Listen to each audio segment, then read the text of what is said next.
السلام علیکم دوستو، کچھ جڑی بوٹیاں ہیں جو درد کو کم کرنے اور بیماری کو سنبھالنے میں مدد کر سکتی ہیں۔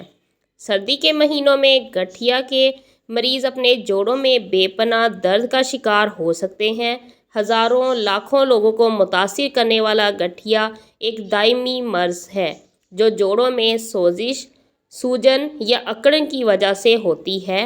غذائیت کے ماہر کے مطابق اوسٹیو آرتھرائٹس اور ریماٹائڈ آرتھرائٹس گٹھیا کی دو بڑی شکلیں ہیں جو جوڑوں کے شدید درد اور زندگی کے کم ہونے سے منسلک ہیں۔ گٹھیا کے ساتھ رہنا اور جوڑوں کی تمام سوجن اور درد کو برداشت کرنا آسان نہیں ہے۔ چلنے پھرنے کی پابندی، کچھ بھاری وزن اٹھانے میں مسئلہ اور ناقابل برداشت درد گٹھیا کے مریضوں کے لیے روزمرہ کے کاموں کو مشکل بنا سکتا ہے۔ خوش قسمتی سے غذائی تبدیلیاں سوزش کو نمایاں طور پر کم کر سکتی ہیں۔ ماہر غذائیت نے 5 جڑی بوٹیوں کی فہرست بتائی جو گٹھیا کے مریض کو کچھ سکون فراہم کر سکتی ہے۔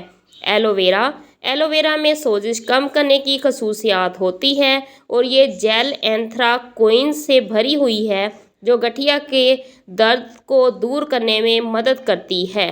ہلدی کا بنیادی جزو کیوکومین سوزش کو دور کرنے کی خصوصیات رکھتا ہے۔ تھائم، اس میں سوزش اور اینٹی مائکروبیل خصوصیات پائی جاتی ہیں۔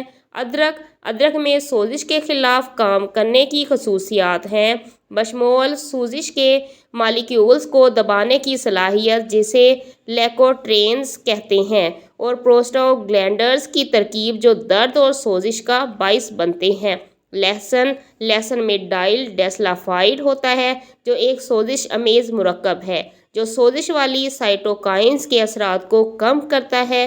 ایک انٹرویو میں ڈاکٹر نے کہا، لوگوں کو درد سے راحت کے لیے بہت زیادہ درد کش ادویات نہیں کھانی چاہیے کیونکہ اس سے گردے متاثر ہو سکتے ہیں۔